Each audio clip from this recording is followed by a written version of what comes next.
that's cool. So there you have it. Paranormal at its finest. I'm really looking forward to that Fort Malton, so is the rest of the team. We were also discussing about motorcycles outside. Yeah. And you told me that conflict of interest here. I don't believe it was a Triumph that was used in the Ghost Rider bike, but he's a motorcycle expert. What'd you think of the bike? I loved the bike in the movie Ghost Riders, and the bike was a remake of the original Triumph chopper that was made for Easy Riders back in the 60s. In the 60s, I can't remember the star that played in it, but it was a really great movie in the 60s. The bike that was remade for Ghost Rider was, a phenomenal remake. And then the way they kind of elaborated on the actual Triumph chopper and designed it into the actual Ghost Rider's bike. I really liked it. The bones used for the backbone, the skull that was used for the headlight, just the whole design of the bike was really intriguing.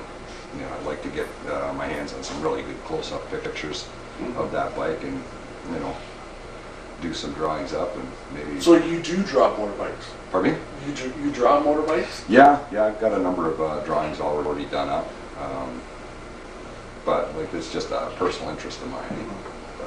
Are you a fabricator by trade? Like, can you build any of these bikes, or if you had the money? If I had the money and the chance to, oh, absolutely. Yeah. I was born and raised in a body shop.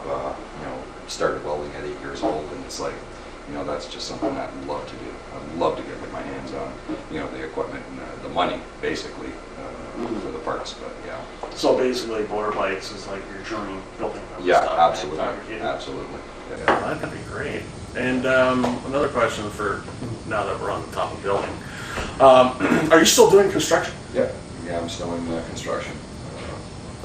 Doing just about here. Yeah, and where are you at now? Are you still doing the same place, or? Yeah, I'm just finished up most of the work at my sister's place. Hung in a number of doors today, and pretty much got about 2 or 3 week layover.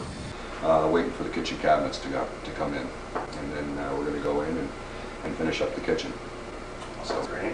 And if anybody wanted to get a hold of you and do work, do you charge them by the hour, or do you charge them by the I charge what? by the job. Normally with my jobs, I work out with my customers where they purchase all the material, Mm-hmm. and it's just a flat rate that I charge for my labor. Depending on the size of the job, I might bring 2 or 3 people in, but the job is always priced out accordingly. Short people, like, so they don't work in a small basement? Well, okay. Like you bang your head, eh? Literal sense. Literally. Yeah. So, what would you, what level do you hold for, like, are you an electrician, plumber, are you jack of all trades, or what? Well, I was always called a jack of all trades until I got my license in carpentry. I am a fully licensed journeyman carpenter. I've been fully licensed for 17 years now, been in the trade 25. So. Wow. And that's the highest you can get as a journeyman? Yep. Wow. And how many years did that take you to get to that position? Well, full-fledged journeyman, it took 5 years. 5 years? Yeah, it's a 5-year apprenticeship program. You go through 3 levels of in-school training. You're basic, you're intermediate, and you're advanced.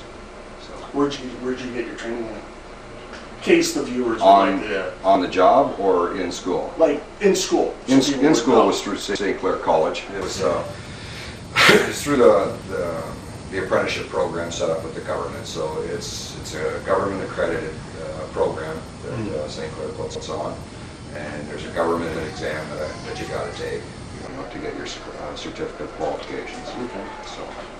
So wow, you're doing quite well. And how much money do you get paid as a Well, if I decide to go into the carpenters union, then I could make anywhere from $27 an hour all the way to 35, 40 bucks an hour. Wow, that's huge. Wrong profession. So okay, right on. I also noticed you're into sports. You play any sports when you were younger? Yeah, I played a lot of sports. Just about all the sports you can imagine. I played lacrosse, football, pickup hockey. Never really organized. It was just pickup. We called it pickup, or better yet, my brother called it pickup because he was always picking me up. So. And you played ice hockey as well? Well, that's pickup hockey. Pickup hockey. Yeah, he'd pick me up off the ice every time I got hit. It was always blood involved. So. Yep. Yeah. That's cool. Well, that was our guest tonight, Phil Tracy. Excellent guest. Thanks for coming back on the show. Thanks a lot, Mike. We're going to have you back out here on our next episode for our EKPU, which is the Fort Malden trip, and I'm really looking forward to that. I just got to get some clarification from one of the supervisors for the Fort Malden trip, and I'm really looking forward to that. I just got to get some clarification from one of the supervisors for the Fort Malden reserve where it's at in Amherstburg, and get permission to bring 6 people instead of 5. We will be getting a lot more equipment and be set up properly this time. We will hopefully pick up a lot more stuff on the camera, considering we were outside the last time and this will be an indoor activity. Majority of the hot spots we're trying to do in Windsor to see where it goes. If you have any suggestions or ideas on where we could go, or if there's any paranormal activity even in your house or a room or a basement or anywhere, let us know. You got the email address, email us so we know where we can go and investigate these areas. Also coming up with the Spellfair Olympics that we have. We're also coming up with new nominees. It's a new award that we're coming out. It's called the Douchebag Award. Now, if you can think of anybody out there who you think is a real douchebag, then send in that person's name and why the person should be awarded the Douchebag of the Year award. You can't nominate Mike because he's already been nominated.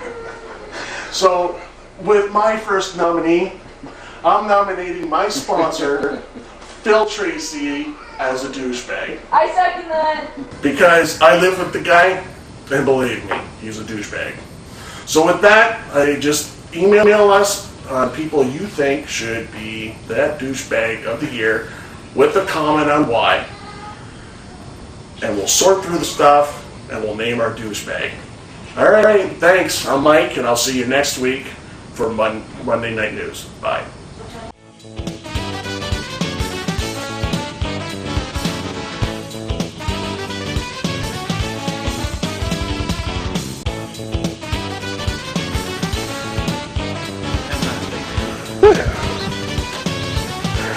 What do you want? I don't dance. This is it. Come on now.